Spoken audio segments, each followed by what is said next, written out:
We're all familiar with the image of Ghost Rider, his flaming skull, his roaring motorcycle tearing through the night, and that stare that seems to shatter souls.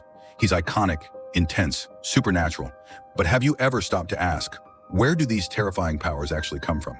Did Marvel just make them up? Or is Ghost Rider the product of something far older, far darker, something rooted deep in human history itself? This isn't just the story of a strange anti-hero.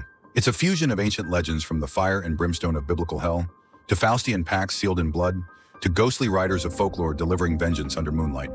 Every weapon he uses, every power he wields, traces back to the myths and fears of humankind.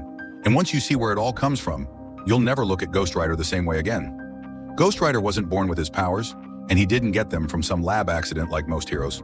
His strength comes from a dark agreement, something that doesn't belong to science but to the gray area between survival instinct and spiritual desperation. Johnny Blaze was a stunt motorcyclist living on the edge of life and death, and when his adoptive father was diagnosed with a terminal illness, Johnny hit the end of the road. No one to turn to, no miracle left. So he chose the only option he had left. He signed a pact with Mephisto, a demonic entity of immense power in the Marvel Universe. And when his blood touched the contract, everything changed forever. That deal didn't just take Johnny's soul, it split him in two. One part stayed human, capable of love, fear, and pain. The other became something else entirely. It became the Rider, a being that knows only one purpose: punishment.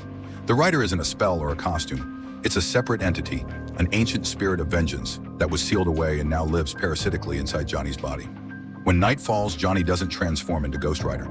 He gets replaced. He doesn't command the fire. He is merely the vessel it uses to burn.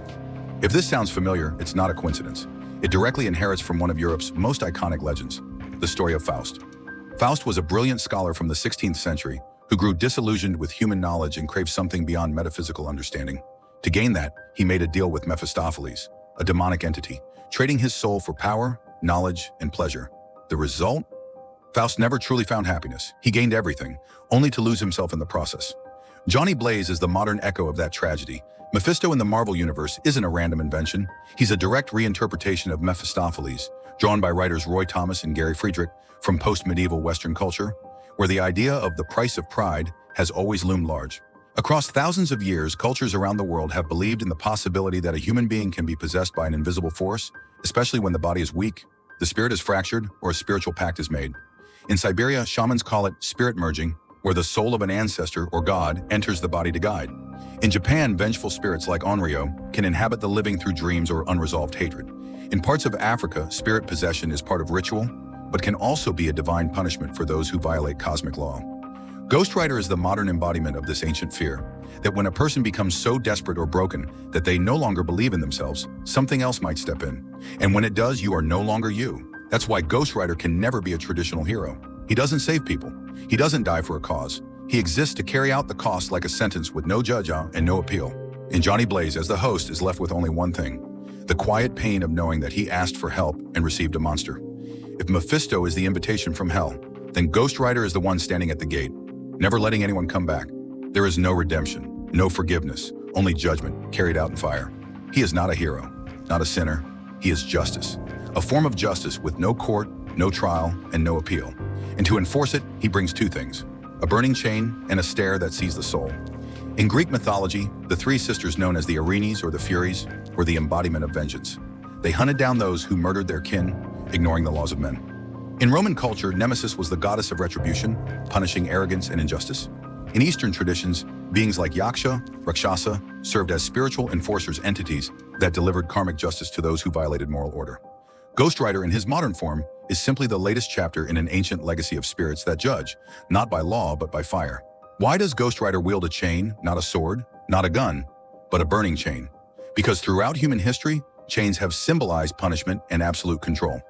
In medieval times, criminals were shackled to stone pillars, dragged through the streets and hung in public as a warning. Chains didn't just imprison the body, they humiliated the spirit and exposed guilt. When Ghost Rider wraps his flaming chain around a sinner's neck, it's not just an attack, it's a sentence.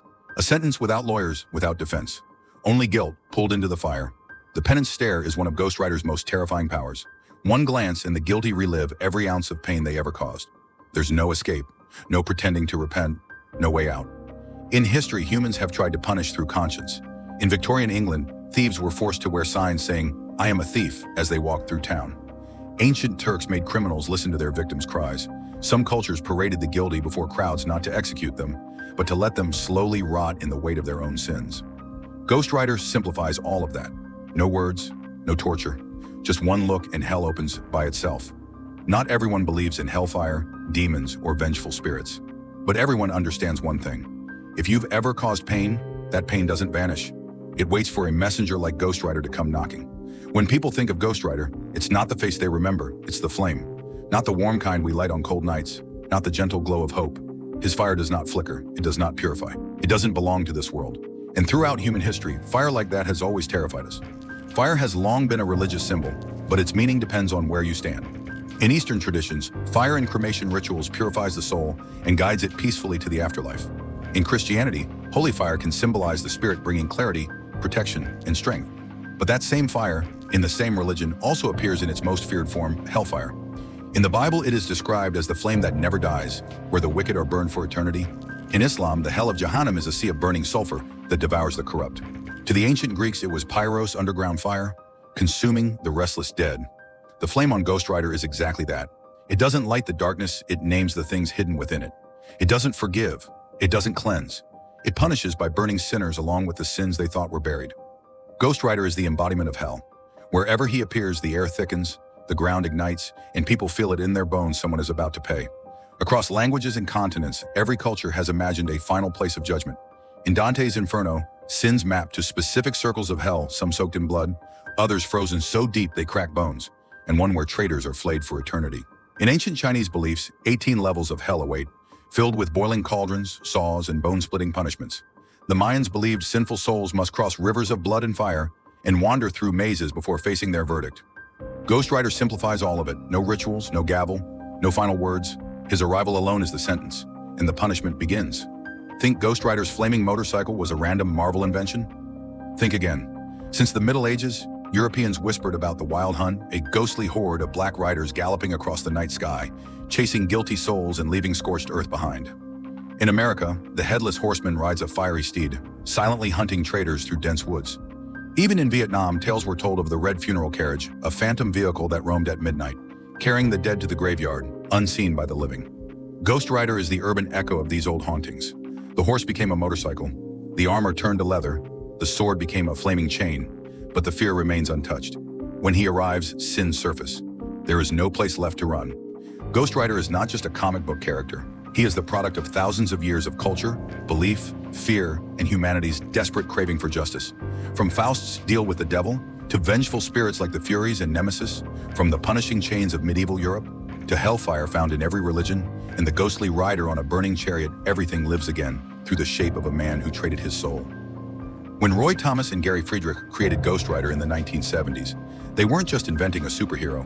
They distilled mankind's collective fears and hopes into a form the modern world could grasp: a cursed man on a blazing bike who delivers justice with a stare. Ghost Rider is never outdated, because when justice feels broken, people crave vengeance. And when society stays silent in the face of evil, people begin to dream of someone like him, arriving in the dark, asking no questions, just acting. Maybe you don't believe in demons, or hell, or supernatural punishment. But who hasn't wanted to see the wicked pay? Who hasn't wished for a Ghost Rider in a world so full of injustice? Maybe that longing, not the flames or the chains, is the true fuel behind the spirit of vengeance. Which version of Ghost Rider do you like most, Johnny Blaze, Danny Ketch, or Robbie Reyes? And do you know any real-life legends that carry the spirit of Ghost Rider? Drop them in the comments below. Your story might just become the next video.